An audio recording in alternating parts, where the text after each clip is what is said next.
Hello friends, எப்போவுமே மீன் குழம்பு, chicken குழம்பு, மட்டன் குழம்பு இதே வச்சு சாப்பிடணுமா? ஒரு நாளைக்கு கருவாட்டு குழம்பு வச்சு சாப்பிடுங்க. செம்ம டேஸ்ட்டாக இருக்கும்.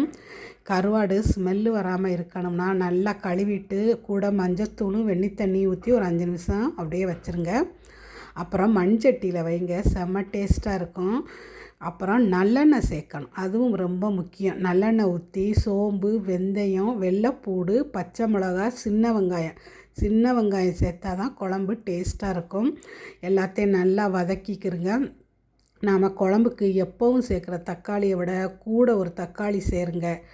அப்புறம் எல்லாம் நல்லா வதங்கினதுக்கப்புறம் மஞ்சத்தூள், குழம்பு மசாலாத்தூள், தனி மிளகாய்த்தூள் சேர்த்து எல்லாத்தையும் ஒன்றா எண்ணெயிலே வதக்கி விட்டுக்கிறலாம். இதனுடைய பச்சை வாசனை போகட்டும். இப்போ குழம்புக்கு தேவையான அளவு தண்ணி சேர்த்து எல்லாத்தையும் கலந்து விட்டு மூடி போட்டு ஒரு 5 நிமிஷம் கொதிக்க விட்டுறலாம். நல்லா குழம்பு கொதித்து வரவும் கடைசியாக நம்ம க்ளீன் பண்ணி வச்சுருந்த கருவாடையும் அது கூட சேர்த்து இன்னும் ஒரு 5 நிமிஷம் கொதிக்க வச்சியல்னா நல்லா எண்ணெய் பிரிஞ்சு குழம்பு வற்றி சூப்பராக ரெடி ஆயிரும். இந்த குழம்புக்கு பெருசாக சைடிஷ் எதுவுமே தேவைப்படாதுங்க. ஒரு தேங்காய் துவையல், ஒரு முட்டை ஆம்லேட் இருந்தால் போதும். உங்கள் வீட்டில் உள்ளவங்க கண்டிப்பாக 2 தடவை சோறு வாங்கி சாப்பிடுவாங்க. செஞ்சு பாருங்கள். கமெண்ட்ஸில் எப்படி இருந்துச்சுன்னு சொல்லுங்கள். அப்படியே மறக்காமல் வீடியோவுக்கு ஒரு லைக் போட்டு விட்டுருங்க. தேங்க்யூ.